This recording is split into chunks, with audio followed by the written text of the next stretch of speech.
জুলাই গণঅভ্যুত্থানের ঘোষণাপত্র নিয়ে চলছে নানা নাটকীয়তা। গত ৩১ ডিসেম্বর বৈষম্যবিরোধী ছাত্র আন্দোলন প্ল্যাটফর্ম থেকে জুলাই গণঅভ্যুত্থানের ঘোষণাপত্র পাঠ করার একটি কর্মসূচি ঘোষণা করা হয় কেন্দ্রীয় শহীদ মিনার থেকে। কিন্তু রাজনৈতিক দল ও সরকারের সমর্থনের অভাবে সেই কর্মসূচি পিছিয়ে দেয়া হয় এবং অংশীজনদের সাথে নিয়ে নতুন করে ঘোষণাপত্রের দায়িত্ব নেয় অন্তর্বর্তীকালীন সরকার।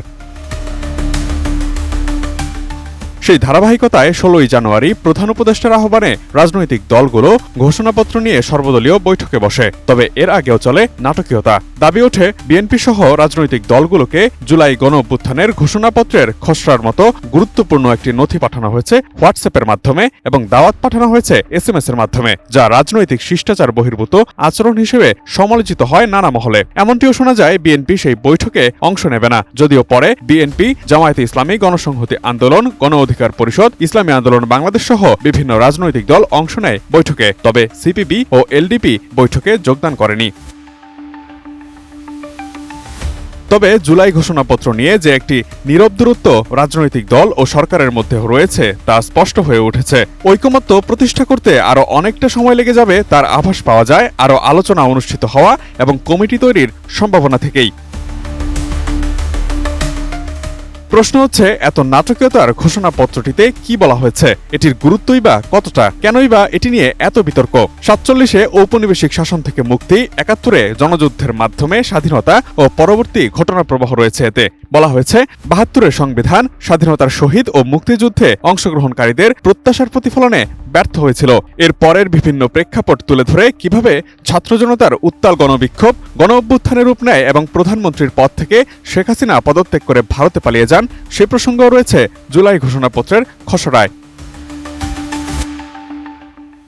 খসড়ায় সুশাসন ও সুষ্ঠু নির্বাচন এবং ফ্যাসিবাদী ব্যবস্থার পুনরাবৃত্তি রোধ নিশ্চিত করার জন্য অন্তর্বর্তী সরকার প্রয়োজনীয় সংস্কার সম্পন্ন করবে এই অভিপ্রায় ব্যক্ত করলাম মর্মে প্রহসনের নির্বাচনের মাধ্যমে গঠিত সংসদ ভেঙে দেওয়ার আহ্বান জানানো হয়েছে।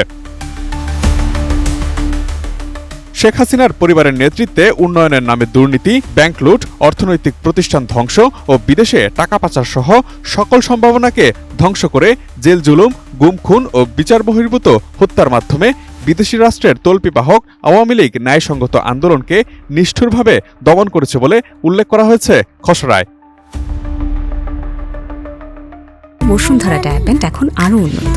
এই hot air through top sheet দ্রুত শোষণ করে সোনামণিকে দেয় কোমল অনুভূতি। তিনটি বিতর্কিত নির্বাচনের কথা ও সরকারি চাকরিতে একচেটিয়া দলীয় ও কোটা ভিত্তিক নিয়োগ, চরম বৈষম্য তৈরির ধারা বর্ণনার পর জুলাই আগস্টের গণঅভ্যুত্থানের কথা রয়েছে জুলাই গণঅভ্যুত্থানের ঘোষণাপত্রের খসড়ায়। বলা হয়েছে ফ্যাসিস্টদের বিরুদ্ধে অদম্য ছাত্র আন্দোলনে রাজনৈতিক দল, ধর্মীয়, সাংস্কৃতিক, শ্রমিক প্রতিষ্ঠান সহ সমাজের সর্বস্তরের মানুষের অংশ নেয়া এবং এক পর্যায়ে জনগণের লড়াইয়ে সামরিক বাহিনীর সদস্যদের সমর্থনের কথা। ছাত্র জনতার ঢাকামুখী লং মার্চের মাধ্যমে শেখ হাসিনার পদত্যাগ ও ভারতে পালিয়ে যাওয়ার কথা রয়েছে ঘোষণাপত্রটিতে। প্রয়োজনীয় সংস্কারের অভিপ্রায় ব্যক্ত করে জুলাই গণহত্যা, আওয়ামী লীগ আমলের অপকর্মের বিচারের অঙ্গীকারের মাধ্যমে দ্বিতীয় গণতন্ত্র প্রতিষ্ঠার কথা বলা হয়েছে, যা ২০২৪ সালের ৫ আগস্ট থেকে কার্যকর করা হবে বলে খসড়ায় উল্লেখ করা হয়েছে।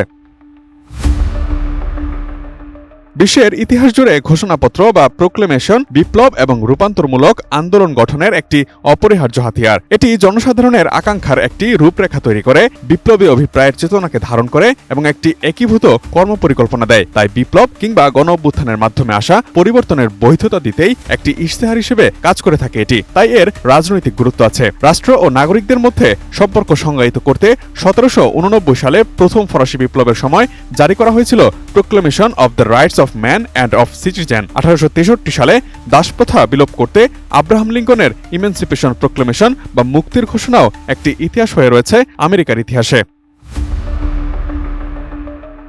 তবে বাংলাদেশে জনগুরুত্বপূর্ণ এই দলিল তৈরিতে কেন এত মতানৈক্য? সাধারণত গণ অভ্যুত্থানের ঘোষণাপত্র প্রণয়ন করা হয় রাষ্ট্রের সর্বস্তরের অংশীজনের মতামতের ভিত্তিতে, যাতে করে নতুন রাজনৈতিক বন্দোবস্তুতে নাগরিকদের মতামতের প্রতিফলন ঘটে। তবে ছোট বড় অনেক রাজনৈতিক দলের অনুযোগ, ঘোষণাপত্রের খসড়া তৈরিতে সকল অংশীজনের মতামত ও ইচ্ছার প্রতিফলন ঘটছে না। এ থেকেই দূরত্বের সৃষ্টি। সব মিলে বলাই যাচ্ছে সহসাই আসছে না জুলাই অভ্যুত্থানের ঘোষণাপত্র। Imtiaz Alam, desk report, ATN news.